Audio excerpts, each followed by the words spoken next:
This podcast is supported by the Newman School at the Talmud Torah of St. Paul, where academic excellence meets Jewish values, prioritizing small classes, experiential learning, and moral development. Now enrolling grades K through 5. Learn more at ttsp.org/Newman.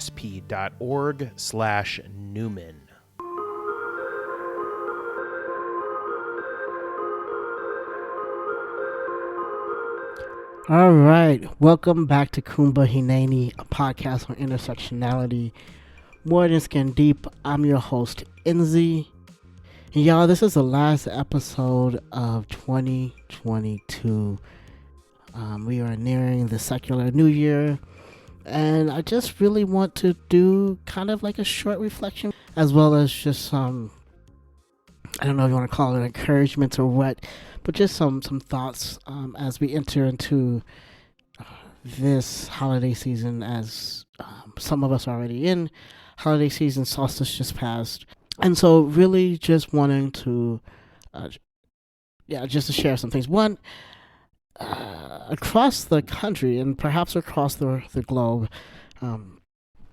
the weather is not what we would like to see. The weather is extremely cold in many places, and so first off, I just want to say that I hope folks are staying as warm as possible. I also hope that folks, when possible, are paying attention to the COVID levels in your area, paying attention to how to keep you and your family, your friends, all of you all safe as much as possible. So, all right, here's a quick message to anyone out there who just want to encourage you all. If you don't necessarily, for example, want to go out on New Year's Eve, want to encourage you to find a place, find the ability to take the time that you need during this holiday season to just be. If you celebrate Hanukkah, and you are, particularly if you're autistic, even though you're going to probably listen to this after the holiday, really wanted you to think about what are those 8 qualities that you like for yourself about being autistic.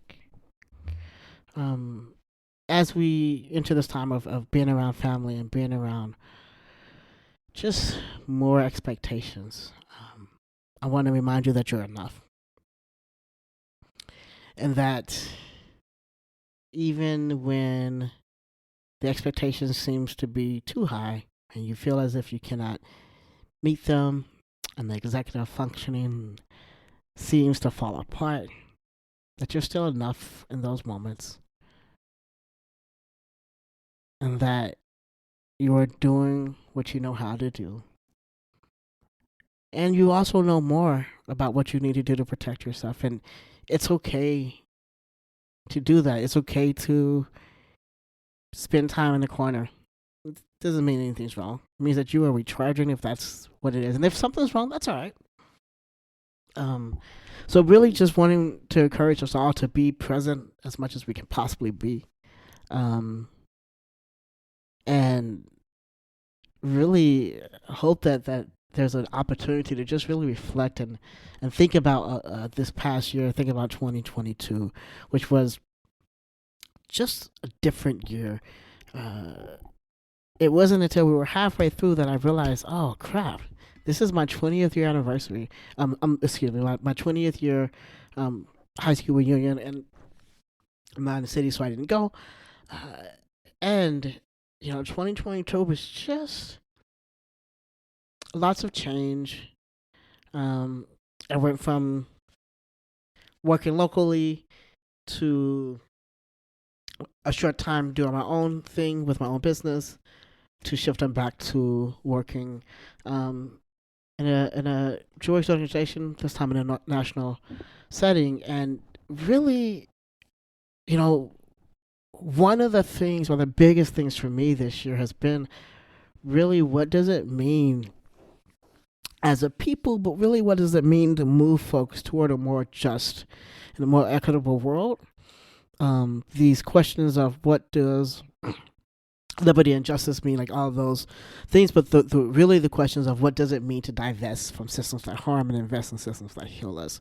Those are a few thoughts and questions that I've been asking myself. I'm really thinking about how in our communities where do we invest in? Where do we put our money, our time, our energy?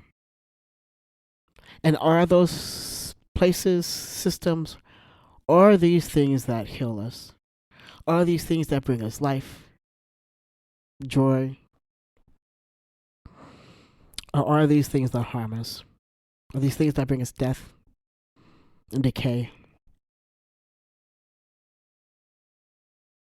There are times when we use systems and we do things to protect ourselves, and at some point the same things that we did to protect ourselves are now in the way from our growth. And when I think about that, when I think what does it mean as a community to resist the status quo, as a community to say we see what we see with our eyes, we know what we know, and we are ready to start having a conversation about how do we keep all of us safe, to start having a conversation about how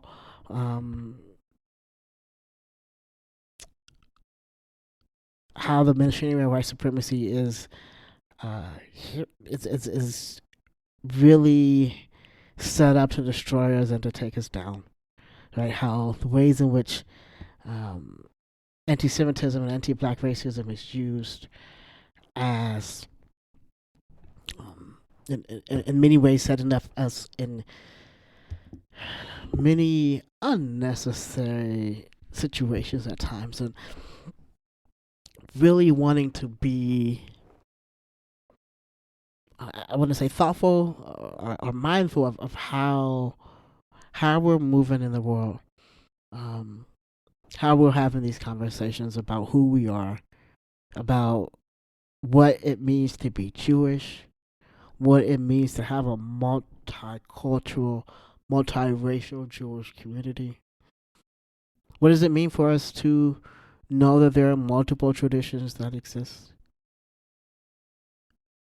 That I know, I just want to name that. I know this is also very, very much speaking to my Jewish family, but that's what this brief part at least is. And I'm really asking the question, right, is how do we honor all of who we are? How do we honor a diaspora people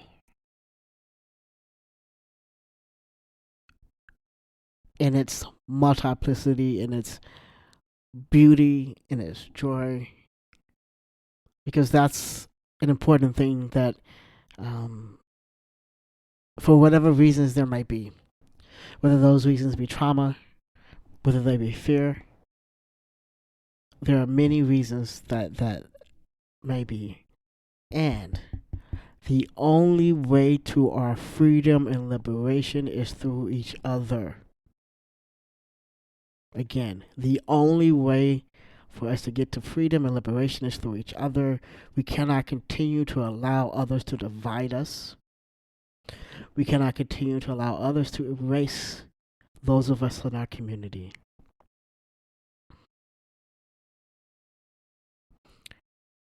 And that's important,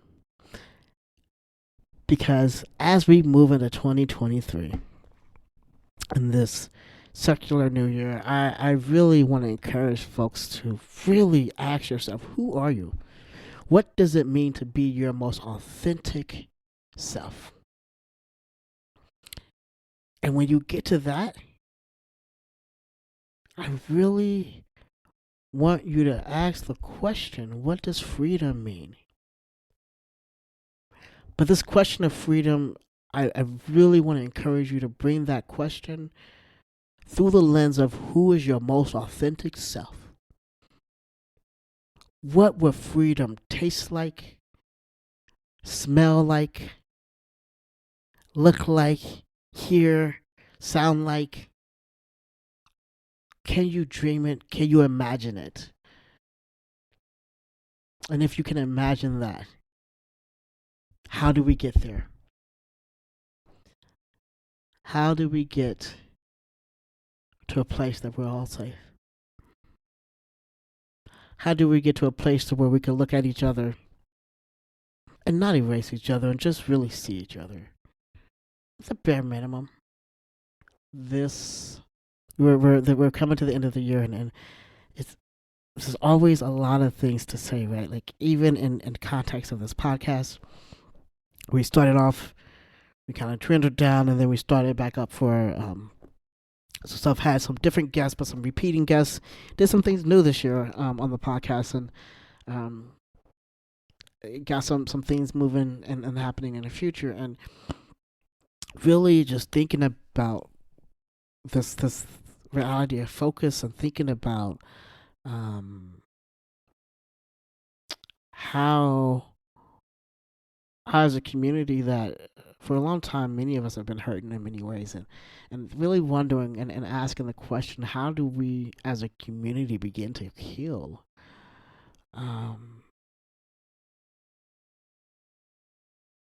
How do we do that? I want to um, really want to just really encourage folks, and uh, there's all kinds of traditions and ways in which we could do things, and I want to name that many of us probably have different aspirations and goals and dreams for this secular 2023. They're all there. Do you know what yours are? And do you know how you want to get to those parts? Some of you may be in a place where you are saying, I'm in a place to where I want to know, and I feel like it is valuable for me to have an official autistic diagnosis. And in 2023, that's what I want to do. I want to be clear with this also, that you all are valid without an official diagnosis if you identify as autistic, but also wanted to validate that if that's what your goal is this year, how do you get there? How do you get support to get there? This year I'm going to try to read a book a month. That seems small perhaps, but for me that's a lot. And even though when I say read, I'm really going to listen, but try to just learn a little bit more this year. So, do you know, like I said already, do you know what your dream is? Remember last week or last episode with Reuven and I, as we talked about Kislev, I'm really thinking about this act of dreaming being a physical activity. And as we are in our Pasha, and thinking about the ways in which dreaming and the ability that Adonai gave Joseph to interpret those dreams, that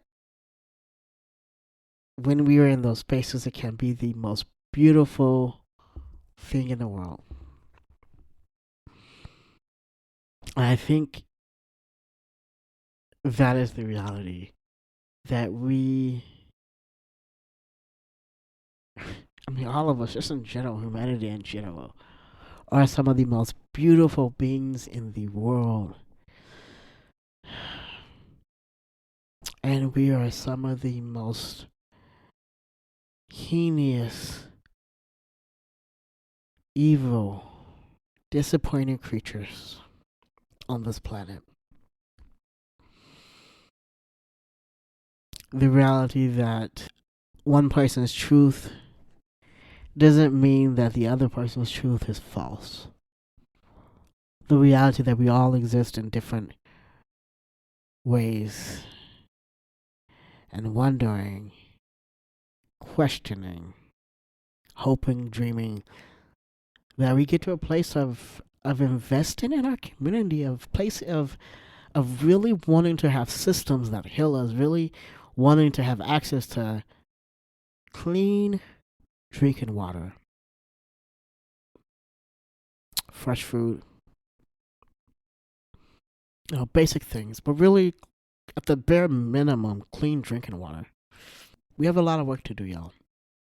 A lot of work, and we could do it. We can. We are a diaspora, folks. We are diaspora people who have survived throughout centuries and centuries and millennia and millennia. And the question that I constantly come back to is, what was it that kept us? How did community keep us? Did community keep us, and in which ways? All right, y'all. I am looking forward to 2023, to what the year we might have up ahead. And I am so grateful for this last year. I'm grateful for you all who've been listening to this podcast. I'm grateful for TCG folk who's given me this wonderful opportunity to be able to have this podcast. I'm grateful for BJLC, Black Jewish Liberation Collective, just for all that they have done, just in general for the community. And so, I really, really looking forward to the next year. Again, this is Enzi. Thank you again for listening to Kumba Hineni, a podcast on intersectionality, more than skin deep. Until next year, bye y'all.